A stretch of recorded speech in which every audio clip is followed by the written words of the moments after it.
Hello and welcome to Podcast of the Rings, the only podcast that talks about the Lord of the Rings. The only one ever to do it ever. I'm surprised we got here first, honestly. We got here first. And we got the name Podcast of the Rings. And if you don't know who we are, folks, well, we only are, folks, Alex, what do we do? Well, we talk about the show Rings of Power. We give our thoughts, our opinions, what we thought of each episode, and maybe a little bit of insight into some of the deeper lore connections of the show. That's right. And now we are on episode 3. What was it? Adar. A mysterious figure. Adar, which I'm not scared of Adar, but we'll get into it. I'm Jessica Lynn Verdi. This is Alexander Mitchell. Hello. And this is Podcast of the Rings.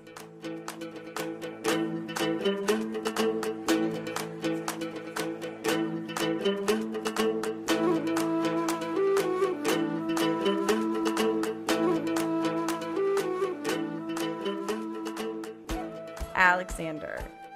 Jessica. How many times have you watched this episode in preparation for our episode?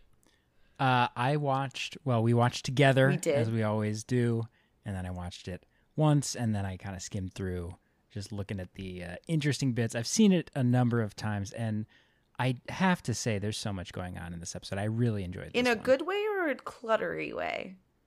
I think this is the least cluttered of the episodes. Okay. 'Cause one of the things that we had talked about is the first couple episodes, I'm glad they released the first 2 together, but they had a lot of setup to deal with. And they didn't even get to Númenóreans. Exactly. And that was what this episode was focused on, and I loved it. So it felt much more focused to me, and we didn't even see... I know I said some of my favorite things about episode 2, the Elrond Durin stuff. We didn't see them at all. No, we didn't. I mean, we did see Elrond in that joke of a tapestry. Yeah, who did that art? Oh. That was maybe early Númenórean art before they refined their craft. Well, and that's the best part, is if it's tapestry, it's not like it's 100% easy to get nuance there, but but it is like a little uncanny valley Elrond happening.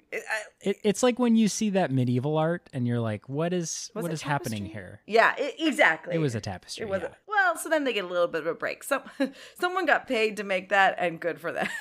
I will say it was cool in that. I know we're jumping ahead, but we're going to be skipping around a lot. It was cool seeing Elros in that moment, even if it was just in the tapestry. Interesting that he had the beard. I thought that was cool. Cool choice. Definitely a lot of hair choices being made across the board. And maybe that's why people are so polarized by this show. But I digress. So we asked a couple of our followers on Twitter what they thought the episode was without spoiling it, or like finish the sentence. And someone, we know this person, but it's not, was it Eredinsk or was it, it might have been Eredinsk. I'm not sure. Said about fathers, about daddies. Do you think this whole episode was about daddies? One of the things I did enjoy. Oh, Brad Grenz. Yeah, and if you want to reply, we'll probably be asking more questions. And we'll probably follow us on Twitter. Misremember of the Rings. We'll probably misremember who, how to speak, and who you are. What? Who? Yeah, Pod of the Rings on Twitter, so you can respond to those and maybe get your tweet read on the show. Thanks, baby. I think I liked the family dynamics that they set up with Isil. I liked that nickname. It was cute. I liked it too. With him, his sister, Earian. You didn't talk about the sister before, or did you? Did you mention? No, because she She's is an original character for this show, and I'm interested to see where they go with her. But the family dynamics, where we have that scene where they're sitting down in, I guess, like the Hall of the Faithful, or wherever all the faithful are. They have that little play going on with the marionettes, which was very interesting. But yeah, sort of this dynamic of Elendil wanting the best for his son Isildur, but Isildur kind of being like, I want to defer service. certainly some interesting family dynamics of just, well, I'm trying to do the best job I can as a parent, but, lived experiences, you have to live it to get it. So Isildur's not really listening to his dad, it seems. And we got the hint of an unhappy father when it comes to the Númenórean king, potentially, but we didn't meet him. Yes, that tease. So that so the current Queen Regent of Númenor is Tarmiriel, and she's a badass. Yeah, she's got some interesting things happening. In they are sticking kind of close to the source material in that her father, Tar Palantir, was pushed out. He was forced to give up the throne because he was Did they say so? To the elves. They said that in that. Oh, episode, that's the I'm remembering now. But that's the king that was ousted that Elendil was talking about. Yes, but he's still kicking around somewhere doing something. We just didn't meet him. So that's another daddy. Yes, exactly. And well, we meet him, but don't, because Tarmiriel goes to visit him in that tower and says, it's the thing we feared has come, which is very ominous. And like, what does that mean? Wait, because I thought we met our Farazad. We did. Yeah, he's not our Farazan yet. He's just, I think, Chancellor Farazan, because he has not taken over rulership yet. Who was his daddy? Gimmelcore, I think. I would have to go back and look at all. I'm really confused. I think Gimmelcore is his dad. So Tar Palantir is an elf sympathetic. Yes. And one of the dynamics we got to explore was how the Númenóreans were once favored by the elves, and then there's a big old falling out, which is why when Galadriel landed on those shores, it was awkward AF. Yes, she was not happy to be She there. wasn't even happy. You're totally right. She's like, oh, well, this is it. She's like ready to fight all these Númenóreans. But quickly, I want to touch on one thing before we move on with Tar Palantir. I'm not trying to move on from that. I have a question to clarify. So he was known, his name, Palantir, he was known to have the ability of sort of farsight and like not fortune telling, but he could see into the future, kind of, omens and portents. So that little tease with Tarmiriel where she's talking to him and, the thing we feared has come. It's like, what do they know about Galadriel? Or does she know that Sauron has returned, even though Galadriel hasn't? I think she kind of does. She doesn't really say that. She just is like, I need to get back to Middle-earth. Right. So do they know about Sauron? Do they know? Because we also had that moment with Gil-galad and Elrond where they said, well, what we've seen, and Elrond has some of those abilities as well. They were saying, well, the reason we want Galadriel out of here is because it would actually, what was it, like fan the flame, essentially, that's trying to put out. So what do they know? What does Tar Palantir know? Who knows? And also the fact that even though Tarmiriel seems to be putting on a front-facing persona of, we don't like the elves, they have that whole scene of confrontation with Elendil, what does your name mean? And a cool little Easter egg there of the dual translation of Elendil, meaning lover of the stars or elf friend. So she seems to be putting on this outward face of, well, it's all about Númenor, the elves suck. But then she's consulting with her father, who was sympathetic. So is that just a persona and she really is sympathetic with the elves, or what? So it'll be interesting to see what they do with it. Great. That's what I was going to ask for clarification on. And so she took over as Queen Regent when Tar Palantir was dethroned because of his elf sympathetic thizing. Yes. He was totally copacetic. Copacetic. We're jumping right into it, but I kind of, you said that this was the most coherent. I guess maybe I didn't know this. Do you like the Númenórean story more than anything else? I'm excited for this story. This is the crown jewel of stories in the Second Age, so I was very excited to see them get, it's one of the most fleshed out parts. We did spend two full episodes talking about Númenor and the Númenóreans' fate after the fall of Númenor. Shh, don't tell anybody. Spoilers. But but if you listen to our full series, then you would be aware. You already know. You already know. So, I mean, she was all fierce, nothing but fierce. And you pointed out something really interesting when Galadriel and Elendil were riding horses on the beach in Rosarito. Oh my God. It was a big grin from the smile heard around the world.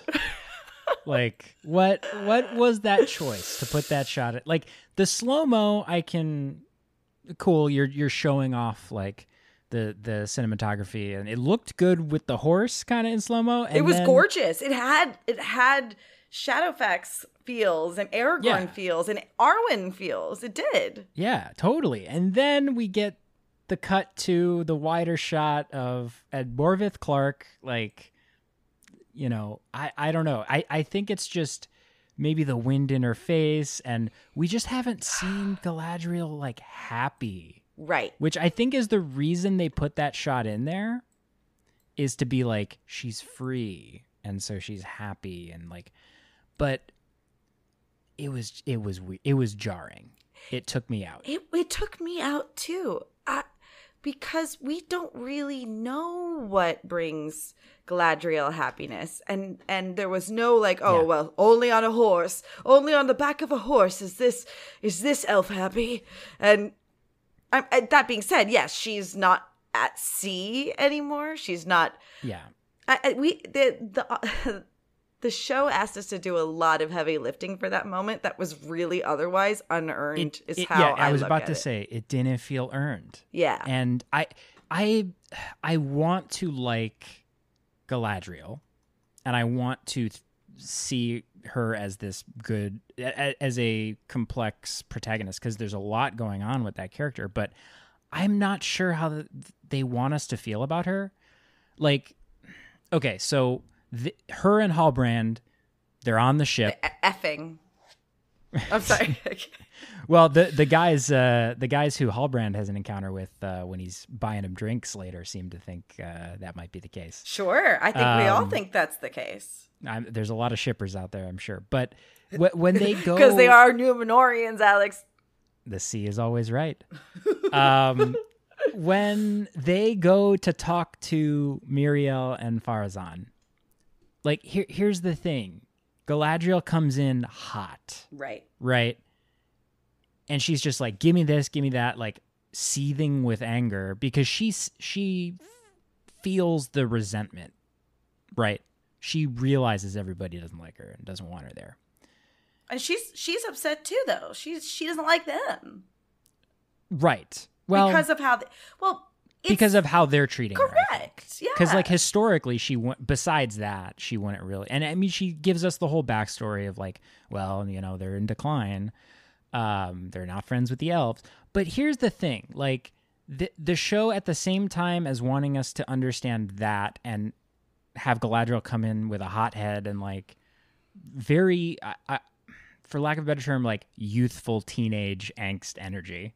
Not that she's not warranted because of the hatred she's receiving, but also the show is saying, like, well, she's this, like, ancient elf who has been through so much stuff. She's, like, the oldest of all the characters.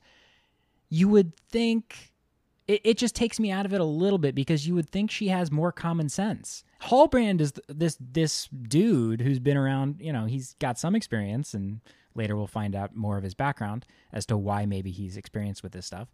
But he's the one who comes in and, like, calms the situation down. So politically, Galadriel has got nothing going on, and there's a disconnect there for me.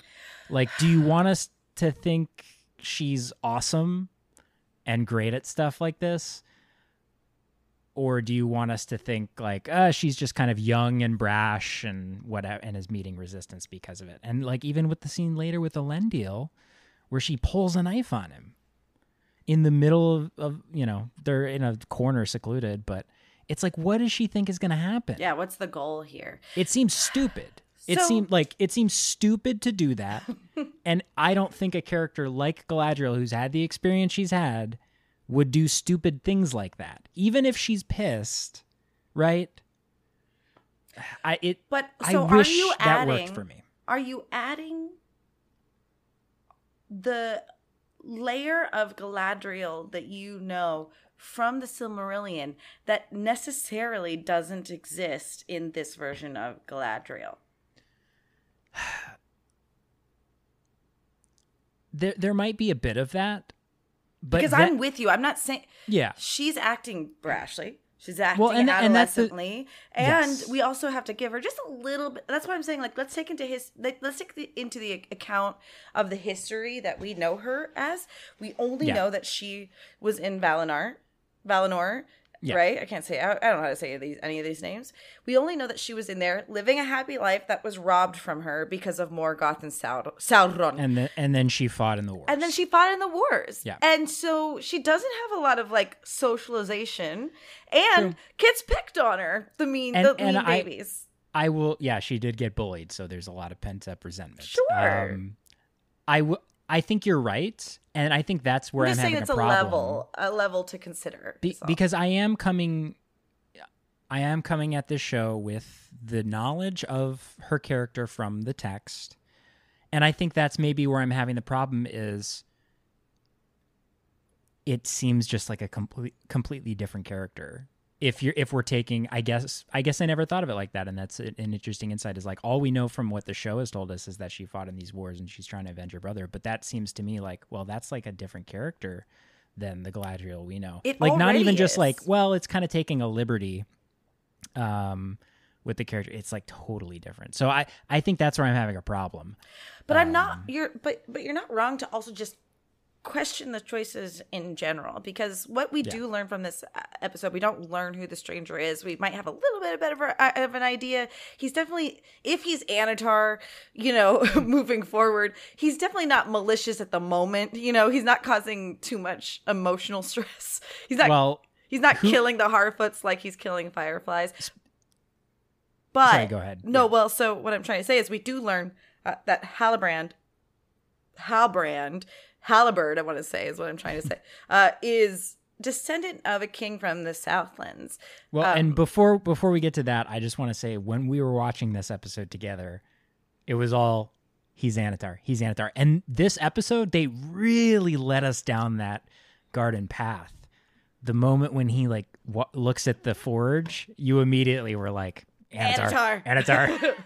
That, you just kept saying that. And that doesn't mean he's not, just because we've been, okay, I bet you if he is Anatar, they're going to find a really interesting way to make him Anatar. I'm just saying It's a possibility.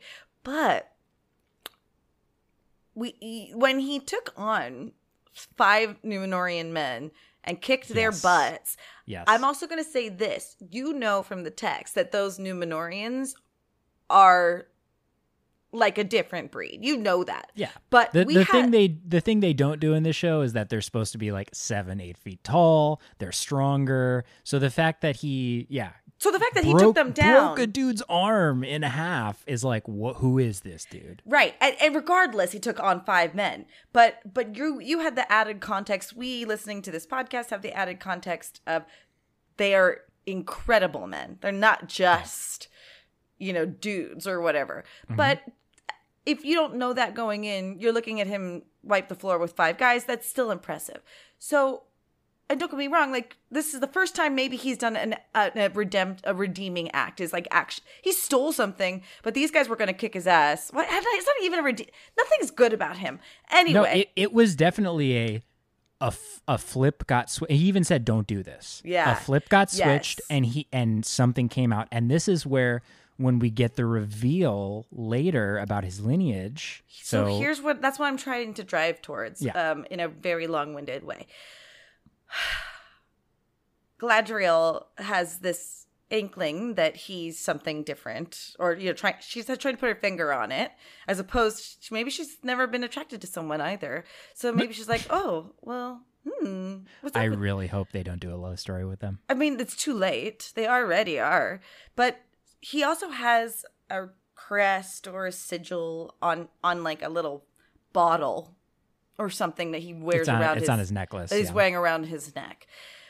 And we learn that he is in the lineage of kings in the Southlands, but that lineage swore an oath to Morgoth.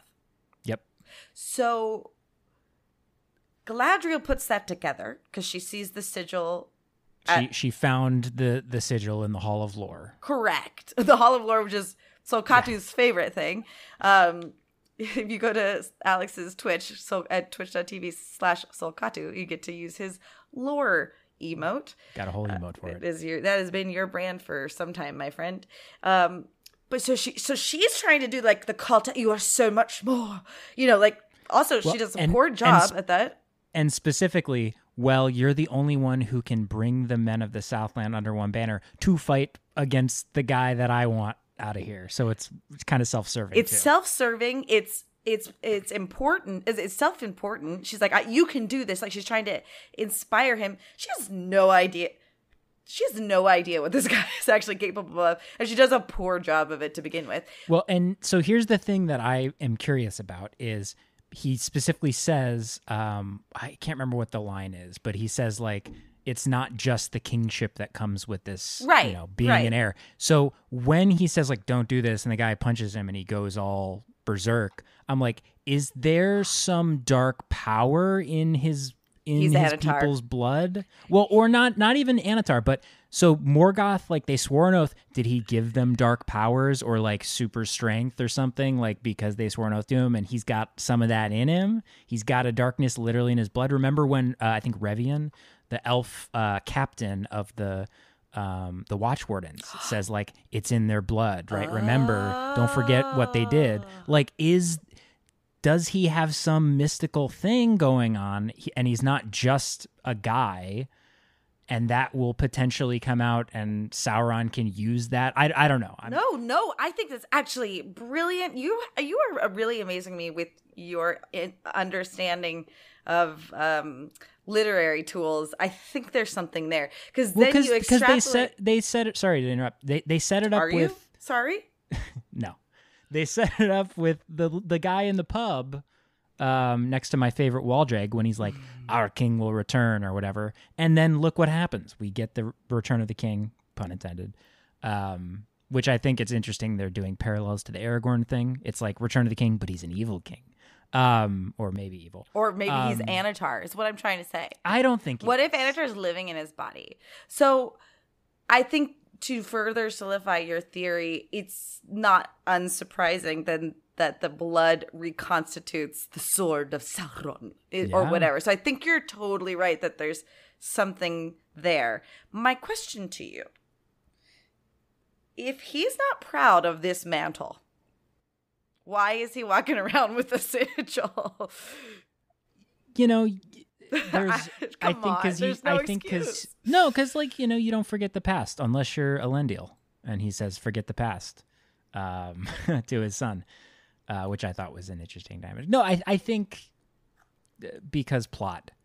This goes back to the thing of like one of the pet peeves for me about this show.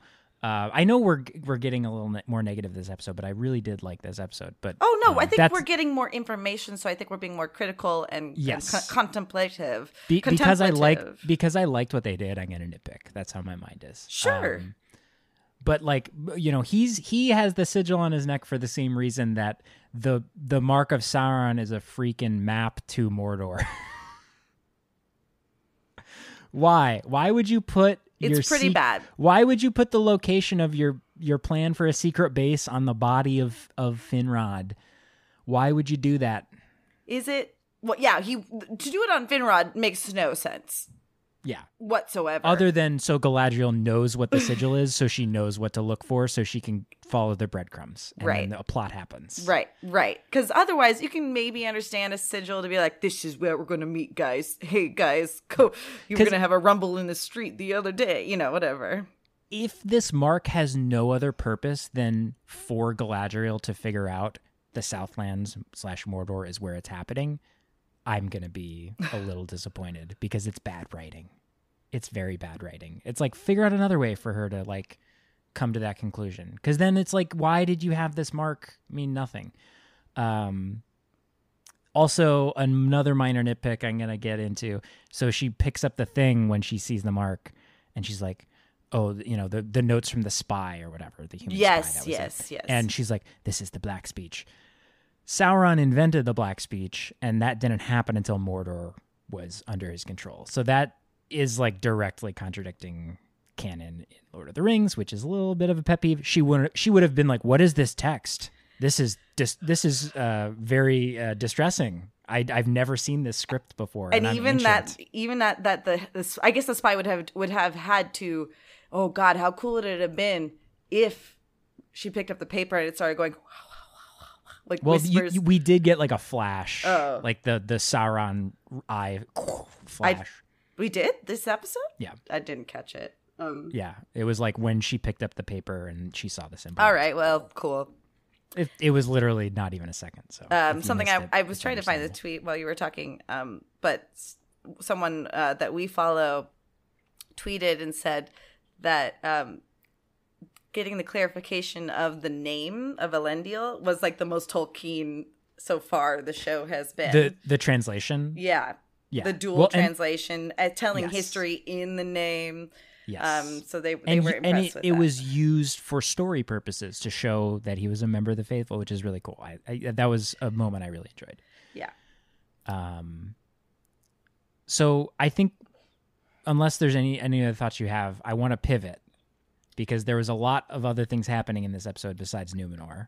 How about this? Well, actually, before we move on, I just want to say we said this about all the other episodes, but when they enter Númenor, gorgeous. Oh, like the sculptures and the soundtrack the faces in the cliff sides like that was just gorgeous. I couldn't agree with you more. And the score, like it had kind of Mediterranean, kind of like there was like a tambourine and certain percussion that was like a really nice touch to signify that, like it tied well with the Númenórean culture and signified we're in a different place. Grecian, Roman things. It was the aesthetics of the armor and the buildings for sure. So here's what I think is the most important thing that was revealed this episode. And I think we should talk about it now. One more thing. Ugh. And I know what you're about to say, but one more thing. No, you don't. Just because I need to mention the lore Easter eggs. So there's one more Númenórean lore Easter egg. You wanted to pivot, and now I know, but I'm so sorry. I looked at my notes and I realized. Are you sorry? No, because it's about to be a deep dive in the lore. So we had the introduction to Isildur when he's on the ship. We had two of his buddies, Valandil and Imrahil, and those are two names that. If you know, you know. Valandil is his future son, who becomes king when he passes. And then Imrahil is a character in Lord of the Rings, who is the Prince of Dol Amroth. Dol Amroth being founded by some of the faithful who leave Númenor before all of the badness happens. So anyway, those are two Easter eggs. And also, one more thing with Isildur, I love how much he loves his horse. Okay. So, for those of you that are familiar with us from our Twitch, you'll also be familiar that Alex, Scott, and myself ranked Lord of the Rings characters up to a point in terms of the most bangable. And Scott Rubin, Norsemeat, for those who don't know. We decided as a collective can't believe this is happening. That Shadowfax has sentience and therefore can consent and therefore is bangable. And Isildur, from everything we saw with his horse Beric in this episode, he might be on board. Would also be on board. Now, I didn't think that Shadowfax is bangable. Scott Rubin did. So we're just putting that out there. And Hi, Scott Rubin and Isildur will be best friends. That's the only thing I could think about, because he could have said hi to his sister, which would have definitely made me make a step-bro joke. But would have been very Game of Thrones. Very Game of Thrones, and I'm waiting for it. But he definitely went to go full-on face kiss the horse. So Scott must be right at home. So, speaking of bangable, this is the most important thing we learned, Alex.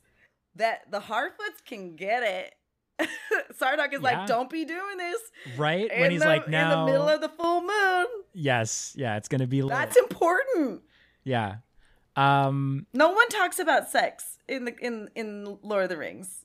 Yeah, Lord of the Rings is not very sexy. Although I think a lot it's of sexy, but it's not it's not sensuous. I think that's why a lot of the fans, or there's a section of the fandom that's very thirsty for a lot of characters. I think because we don't get a lot of that from the source material, they're compensating for that. And I love all of the shippers and fanfickers and fanfickers. Okay.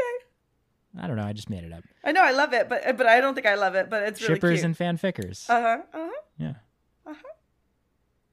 I tried a thing. No, I'm amazed at it. I'm not saying it's good or bad. I'm just saying it surprised me, which is always a good thing.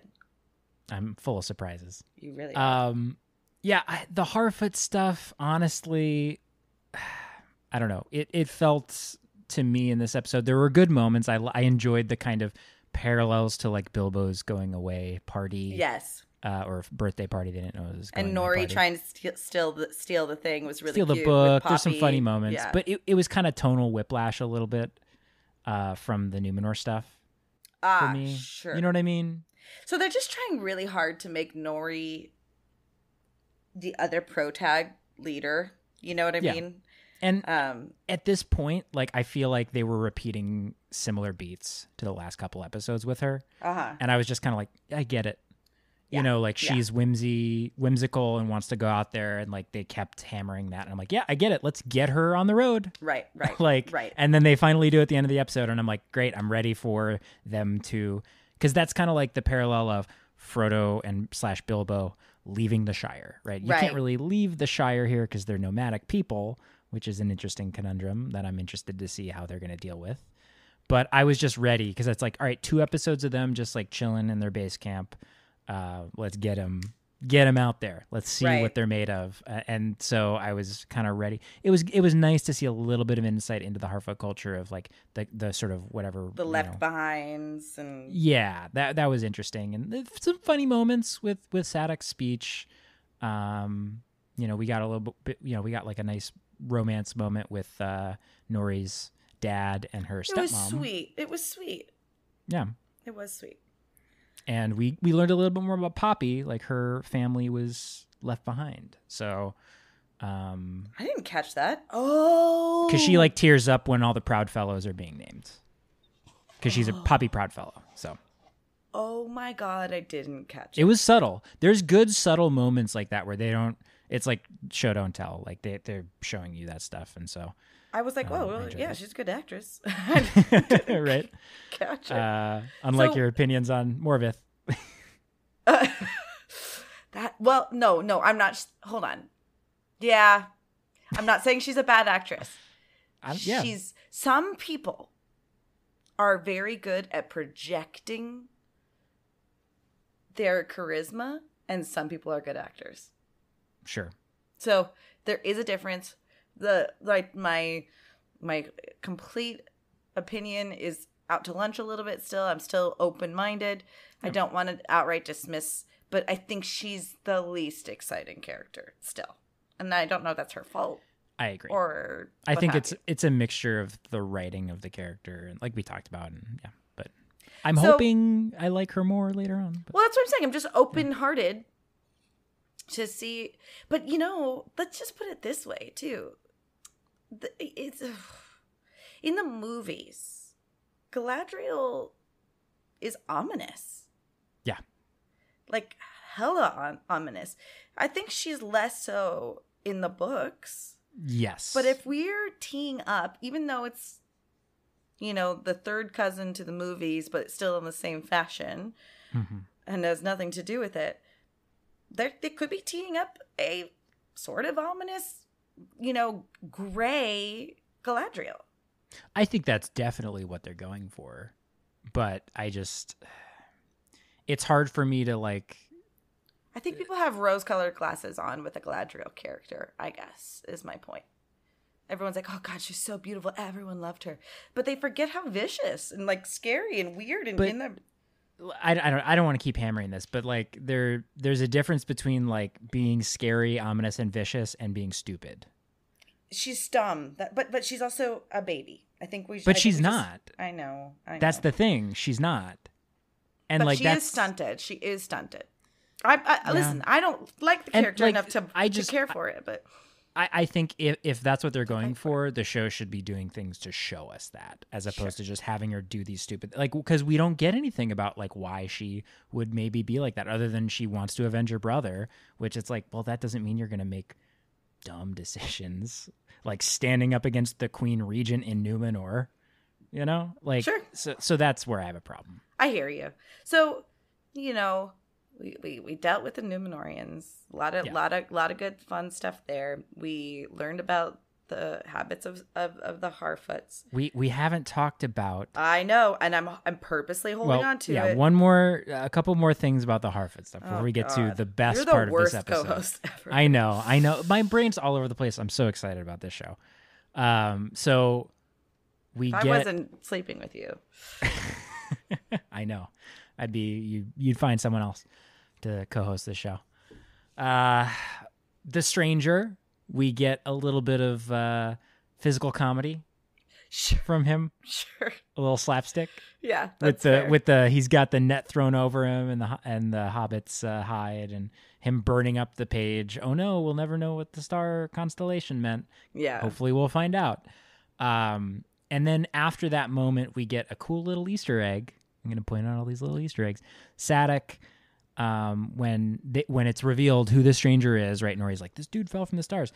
And Sadek says, well, I've never heard of a being being turned into one from a star, but I've heard of beings being turned into stars. Mm-hmm. That's a little bit, I think, of an Easter egg to Eärendil, who is Elrond's father, who goes up with a Silmaril on a ship, Vingalot, and becomes a star.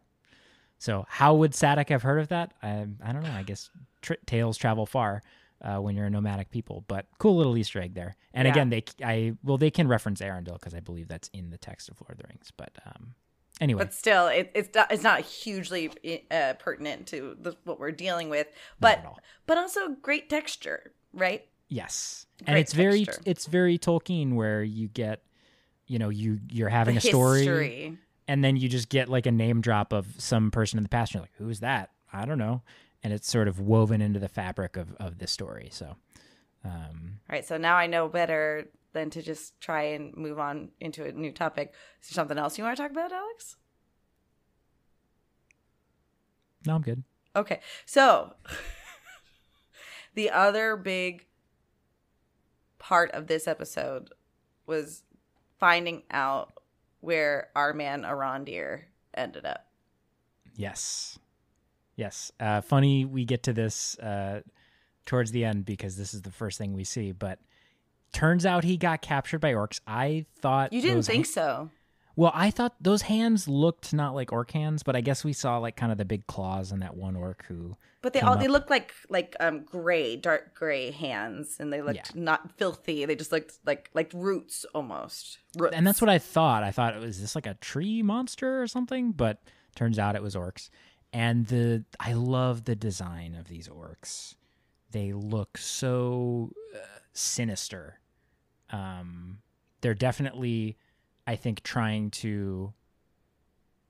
In the Peter Jackson films, the orcs provided some amount of comic relief in certain aspects, and there was some of that in the text as well. So Peter Jackson wasn't totally off base doing that. But I really think they're doing a good job of turning up the dial on, you should be scared of these orcs. We got that from that first orc scene with Bronwyn and Theo, and now we're getting this more. These orcs are not messing around. And he gets dragged into this camp where, they had captured the people from Hordern, and they were using them as slave labor to dig these tunnels for them, because obviously orcs can't march under the sunlight. And who do we see when Arondir gets into this camp? The person you didn't think we would see again, Augustus Prue, a.k.a. Medhor. Yeah. Medhor. We kept on saying Medhros, but Medhros is a real character. Yeah, Medhros is a son of Medhor. Medhor. Oh, I was so happy to see him again. And then we also see Revion, who's another elf, the captain guy. So all the Watch Wardens have been captured. And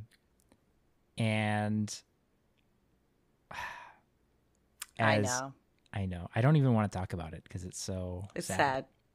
Like this, we were so excited to see our boy again, and then we get this amazing scene where Magrot, I believe is the orc's name, who's like the captain. He's got like an elf helmet on. He's got these bright blood red eyes. Gross. Nasty looking. His teeth are all just like, disgusting. And when Revion, they have to cut down a tree to like, go continue the tunnel. And he says Revion protests because they're Sylvan elves, which I thought was a nice touch. It was a cool way to like bring in kind of the characteristics of the Sylvan elves, of like they talk to trees. Trees are their friends, They're not gonna. That's like murdering a friend. And so we get this amazing tense moment with, you've earned yourself a water ration. And it goes, one, Revion, he's eyeing him. Okay. Arondir, still eyeing him. And then I knew as soon as Arondir was done sipping that water, they're going to pass it to our boy, Medhor. And just brutal. What happened? Brutal. I don't want to talk about it. He got his neck slit. Yeah. Viciously. It was very sad. It was pretty brutal. It was like it was well done. It was well done because the cut like happens so quick. There's no blood, and then they cut to like the orcs laughing, and then it cuts back and like it's just the side slit. Yeah, it starts to bleed. Like that's how sharp and nasty the cut was. Like, and then Arondir like going, "I will cut the tree down." And then he like says, "I'm sorry" to the tree. I can't remember the Elvish words he says, but I looked this up. The translation is, or I think the translation might be like "forgive me," when he takes the axe to it, which is just brutal. So I was trying to mull it over in my head. Could the leader have handled it better? Because the elf leader, yeah, because he was already like whispering and trying to figure out like the plan like of escape. We wanted at least one. He was going to make it so that at least one of them got to the freedom to get the elves alert, get help essentially. So did he pick and choose his battle wisely in that moment? I don't think it was necessarily wise, but they were literally asking him to kill a tree. Which, I mean, they're Sylvan elves. Like as I said, that's like their friends. So it makes sense why he did what he did, and it got. But he had just said to Arondir, "We need to see what's on the tree line, or like what's above." No, like, and then that is the moment Arondir goes up. That is a little weird, but I think that's the thing. Is it took. Nobody wanted to go up there and chop the tree down because they're like, that's sacred. Like, right, like they say, this tree has earned its place, and you guys crawled up from filth. But it wasn't until one of them died that they realized this is serious. Yeah. And now we're going to go up there and do it. So I think Medhor's sacrifice was, okay, now we can go up there and see what's going on. Sure. But they weren't willing to kill a tree until one of their own was killed. Oh, that's interesting. It's a gracious exchange, a sad one, but I can see that. Because it's like Arondir is there, like trying to stop Medhor's bleeding, and he realizes Medhor is gone, and that's the moment he goes, "I'll do it." Yeah, right. He's like having that moment of like, "All right, I guess the stakes are that high." Because before it's like, "All right, we're prisoners. This sucks," but like whatever. And now it's like, now we're dying. So we also learned that the orcs are looking for something. Yes. So yes, they are trying to create passage, but in order to find something, that's also why they're tunneling too, which I think you are on the money that they are looking for that sword. What else could it be? I do want to question something you had said about the first episode when Theo finds the sword. I feel like Theo had the sword already. That's why they were there. He had been hiding it. I don't think he found it in that moment. Well, no. I think it was in the barn. But that wasn't their barn. That was someone else's barn. But what were they going in there? I remember Theo pulling it out as though he knew it was there. He had found it before, but I think it was... I see. It was not their barn. I can't remember what the character was. Not my horse, not my barn. Yeah, exactly. But it was like some farmer, and he goes like, "Oh, I found this because I stepped on a lucky board," and then he left it there, and then he came back with the kid. You know, it's like kids do. Oh, come here, I'm going to show you something cool in the woods. The way you had put it is made it sound like he found it in that moment. Okay, yeah, because he had found it a little bit prior. So it was Farmer Maggot, right? No, not Farmer Maggot. Okay. Hey, you never know. I am just kidding. So your thought is that it's perhaps the sword that Theo found. We did not get to see Yonduin and Theo. What's her name? Bronwyn and Theo. They're marching with the Southlanders away from danger. I don't know what's going to happen with their story. I'm assuming somehow Arondir's going to get out and meet up with them. He has to. Because what ends up happening is the main watch warden dies because he escapes to the top of the tunnel. So we have the warg fight scene. Yes. Let's talk about the warg. Did you research what I had mentioned? Is it true or was I wrong? That it's stop motion? Yeah. I didn't look anything up, but I watched it again, and it doesn't seem like stop motion to me. Although it could be. I don't know. It seems like CG. Right. But I don't know. Maybe it's some like mixed media thing. I don't know. Sure. But it's very good. It's terrifying. And I think, again, just like we're getting a slightly different, just a twist on the orcs where they're leaning into the sinister side. It's like a twist on the warg where this warg is deranged. This warg is messed up. It has buggy eyes and it looks like a pug. Yeah, so it's like a mix of like, oh, it's cute, but also it'll kill you. Like it's an unsettling mix of aesthetics, and it's a mama warg. It is a mama warg, which I think I was thinking about it. Like, first, great touch, but B, you just don't want to see a D&B hanging, like sure, because they're definitely not castrating wargs. So I'm sure it was a better choice to have 17 nipples showing as opposed to some low-hanging bees.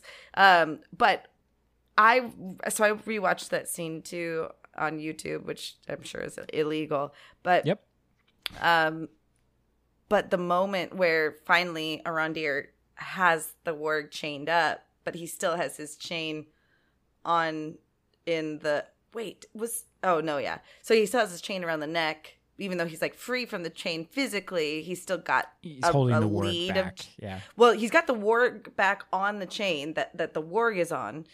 But Arondir also has the neck chain, but he's freed from the chain, but he still has a lead of it on it. So one of the orcs grab it to whip him toward them, and he grabs a piece of the branch, and it is one of the coolest. Like a great use of slowing down the camera to see what's happening, and it's brilliant. It's just brilliant. He grabs the branch, stabs in the jugular, and it's awesome. It's poetic because he was forced by the orcs to kill the tree, and so he takes a bit of the tree and kills the orc with the branch. That's pretty cool. Yeah, I didn't even think about. Look at you being so good at this stuff. Well, you're so good at it. The other thing is, so the death scene with Revian where Arondir makes it up after Revian, and we're like, oh, they're going to make it. And then he turns around slowly, and we see the orc party in the distance. And it was very like, and then him like it had reacting. A Boromir thing. Yeah, I was about to say, very much just like he gets hit with that second arrow. And gigantic arrow. Yeah. So pour one out for Revian, but pour out a whole 12-pack for the tree for Medhor. Oh yeah, Medhor. The tree, yeah, whatever. I'm not an elf. I don't care. No, I'm sad about Medhor. I am sad about it. It was great casting. I'm surprised they cast that actor. He was great. The banter. But he was wonderful. Yeah. I just love that they were like, you know what, we want this guy as because you could put him as a Númenórean. You could put him as a Harfoot. You know, he could go on to several different things. And I think, like we said, the actor's name is Augustus Prew, which sounds a lot like Augustus Glue. Anyway. Come with me. And you'll see. Babe, yeah, I'm sorry. We're going to have to fanficker about him. Oh, he's going to be on every episode of our podcast. We're going to mention him, even though what if the timeline were different, what would he be doing? If he got handed the bottle of water second, how exactly? Because they have to follow orcs are trained in improv. They know the rule of threes. So if it would have been Arondir who died. No, Revian. Arondir gets it, and then Medhor, yeah, or Medhor, then Arondir, and then... It's all the main guy's fault, Revian, because he gave the bottle to Arondir first. Yeah. It's his fault. Yeah, we could have had a switcheroo where, you think Arondir is going to be the main elf we're following? Nope. It's going to be Medhor. It's all about Medhor now. What's he up to? Where's his family? Yeah, you know what? I think he's getting some tail. Yeah. So new segment in the show is the Medhor Minute, where we speculate would Medhor be doing in this episode. I love it. And then we get the Adar. when Arondir gets pulled back in, it's we'll take him to they're about to kill him. We'll take him to Adar, and then we get the biggest tease where he's coming into focus. He's walking in, and then right before he's in focus, they cut to black. Do we think it's a human? Well, so I know that it's not, based on things that I've read prior to the release of the show. So the physicality looked somewhat human. Yeah. So this is known, like when they announced. But he's not Anatar. We don't know, but he is an elf. Okay. Oh. He could be Anatar. I mean, anybody could be Anatar. Who knows? That's the big question mark. Revian mentions earlier in the episode, Sauron was known to have many names. So like when they hear the name Adar, they're like, oh, is this could be like Morgoth's successor. The fact that he says that makes me think it's not. You know what I mean? Because why would they just reveal that through a character's line if that's the truth? I think that's a misdirect from the writers to make us think that he is, and then he's actually not. Sure, but you are doing a good job in pointing out that Ranthi, or whatever his name is. I'm sorry, I just can't retain it all. It's so much. It's so many names. And now he's dead. So, like, he already talked about the blood thing, and so that's foreshadowing. Revian, so I just think that we have no way of knowing. But I guess that's why any good TV show makes you want to watch the next episode. Yeah. And it's doing that. Yeah. One of the things I really loved about The Good Place specifically was that every single episode felt like a season finale with a huge cliffhanger. Like, and now this, but like in the most organic, earned way. Yeah. This show does, at the end of it, every episode, make me want to see what happens next. I think any good or bad writer can make that happen. But I am interested in how this is going. I think I like this show a lot. So I think, excuse me, I don't know why I'm yawning. It's just because it's so warm in here. I just think that I'm in, I guess, is my point. I really, and I love something you were talking about too. I think gone are the days where most shows like this will be released in the same day, all episodes in the same day. Yeah. I think we're better off for it. I agree. And it's fun because then like us, we get to sit here on a show and talk about it and see what happens next week. We wouldn't be able to do this if they just dropped all the episodes. I mean, and that's part of the fun for me of like watching a show like this is speculating, talking with other fans of the show, and just thinking about it myself over the week. I'm in the shower, I'm going to work or whatever, and it's like, baby, we don't need to know what you're thinking about with Medhor in the shower. Oh, We all do. Just fantasizing what could have been. I know. The Medhor minute. We've already done it, though. So, anything else that you want to cover in this episode? I mean, the only other thing that we didn't talk about that I'll briefly mention is we had a Anarian name drop, and we haven't seen Anarian yet, and I don't think Anarian's been cast, so are we going to see Anarian season 2? Who is Anarian? Isildur's older brother. Ah. So I think that's going to be an element where maybe he'll be introduced next season or something. But probably. Comparing, Isildur's like, well, Anarian this, and yeah. So, sure. But regardless, I'm just very interested to see the family dynamics play out. The other thing I would mention is, this is a nitpick. I don't like that Elendil is not, he's just some captain in this show. That they didn't even know who he was, that they had to brief themselves on Muriel was like, so who is this Elendil? Who is that? I'm like, you should know who he is. He is the descendant of the Lord of Andunia. Andunia. Andunia sausage. Like he is of a noble house. So that change of the character, I'm like, it's a very big change for him. And then it makes me question, like, wait, so just some captain, they're just, guys who are in the Sea Watch, right? He's going to go on to be the king of the realms in exile. Like, not that he doesn't have leadership material being, serving in the Sea Watch or whatever, but it's just a very big change for that character to make him not politically important. So we'll see what happens with that. But yeah, that was kind of like we'll see. But I do like the interpersonal dynamics that we saw. Well, and again, the challenge of telling a story on TV in a different medium, we need to know who he is, and that's like, but they could have also, it could have been done in a much more expert way instead of drastically changing how that character they could have had exists another way of delivering the exposition. So what are you hoping to see in the next episode? I mean, since we didn't have a lot of Elrond Durin stuff, I'm hoping next episode is going to be focused heavily on them. And, like, what's Gil-galad doing? We've not seen, like, anything of him. I don't think he matters all that much. He's a huge guy. Yeah, I not right now, but he will be. I want to know what he, like, the Eregion stuff, I think they're probably going to focus in on. I hope so, at least, because I want to see what's Celebrimbor doing. What are they like? We've gotten just a little bit of a taste of the elf stuff, so I'd love to see more of that.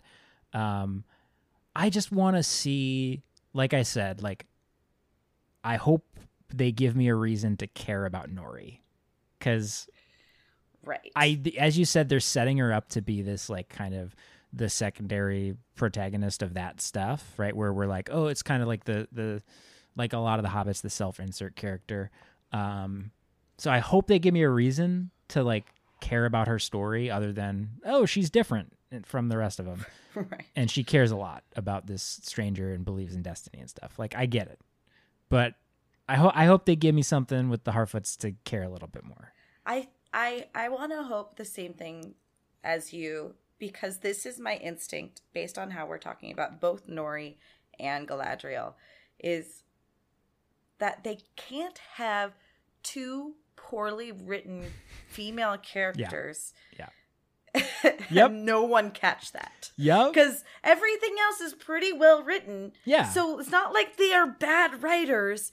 So there has to be a reason that we haven't gotten enough of them yet to fully like them. Yeah. And it's a shame because, again, like I really, like with Galadriel as the main character, I really want to like her and what they're doing with her, and I don't necessarily right now. And same with Nori. But yeah, there's plenty of other, like when, granted she's a very minor character, but like when Disa was on screen, we both loved her and I thought what they did with her was great. So yeah. But there is only one dimension to that character too. Like, yeah, because it's not a main character. So that, and she's not like trying to take the ring to Mordor. You know what I mean? So I actually think the fact that they're women is irrelevant. However, it will be irresponsible if you have two of your protagonists not be good enough to actually carry the story. Especially when you're touting diversity as one of the things in your casting choices. You know what I mean? Although they're hitting it out of the park with Arondir. I like Arondir. Arondir's I'm actually surprised I like Arondir as much as I do. Honestly, I couldn't quite tell if he was a fish out of water. Like I thought there was a chance where I thought he could have been just cast as a pretty face, and he is not gorgeous, just, but he is. He's a gorgeous face, and nothing in like maybe episode 1 made me think anything like, okay, well, yeah, we're dealing with a good actor. He's killing it. The subtlety in his performance is great. And I'm not coming to this to go, let's see how this acting's going to be. Because I really don't approach things like that. Because if I were to do that from a directorial standpoint or watch TV from a writer's standpoint, or I would not enjoy anything. I know how to suspend disbelief. But Arondir, I was like, oh, maybe he's not going to be the best actor, but he's pretty. I am riveted by his storyline. Especially considering this is a brand new character. So this is not a perfect series. That's okay. Nothing's perfect. But I'm really enjoying it. I'm enjoying it too. Alex, what can people do from now until the next episode, until our next episode? What are different things that people can do to get involved in our conversation about the show? You can follow us on Twitter at Pod of the Rings. You can go check us out at patreon.com/podcast of the rings. Or excuse me. Email. Patreon.com/pod of the rings. Email us at podcastoftherings at gmail.com. There we go. And leave a review. Subscribe. Make sure you're listening on your favorite podcaster and that they know that, or your favorite podcast app, and they know that you like this show. We have had a couple reviews since our last episode, so we really appreciate that. If you leave us a review of the podcast, tell us what you think. The more stars, the better. But, just be honest. And if you're a Patreon member, you're getting this episode Monday, just the day before it's released. So you can say that you're part of history. You can tarpalantir into the future. Alex, I love doing this show with you. I love watching the show with you, and I look forward to next week. And until next time, may our roads meet again.